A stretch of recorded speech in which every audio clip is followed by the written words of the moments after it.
As Taiwan prepares to vote in the presidential and parliamentary elections next month, polls reveal deep divisions between generations towards its relationship with China. At this government-run veterans' care home in northern Taiwan, this former soldier's chest tattoo of the island's flag carries the complexities of those ties.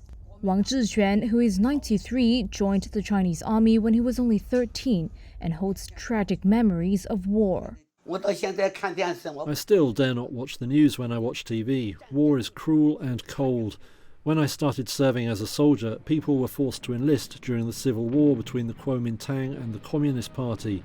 When they couldn't catch adults, they would catch children.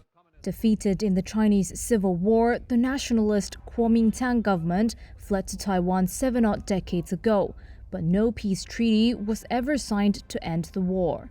China's communist government has since been pushing for what it calls reunification with Taiwan and has ramped up its military pressure against the island in the past few years, stoking fears of a war that could drag in the United States. Those tensions are dominating election campaigns in the run-up to Taiwan's January 13th ballot. The ruling Democratic Progressive Party champions the island's separate identity from China. But despite moving to Taiwan and later fighting for its island of Kinmen, Wang's sense of identity remains tied to China. Taiwan is a part of China. It has been since the Qing and Ming dynasties. It's a view shared by many from his generation, like fellow care home resident Sun Guoxi. The 110-year-old veteran believes his current government is being provocative. He warns that if a conflict breaks out, the island would be no match for China. Yet their views conflict with mainstream Taiwan, who overwhelmingly view themselves as Taiwanese and not Chinese, according to polls.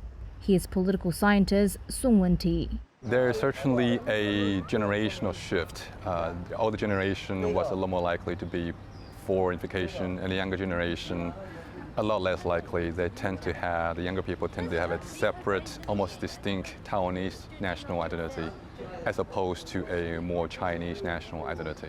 So in that sense, the trend lines on support for unification is a downward one, less and less support for unification over time. The main opposition party, the pro-China KMT, has cast the election as a choice between war and peace, a line Beijing has echoed. But as campaigning heats up, some in Taiwan are hoping to mend rifts rather than further the divide. As this 22-year-old says, "We can only try our best to understand the others and learn why they might have certain ideas. Even if we can't agree with each other, as humans, we should still be able to talk normally."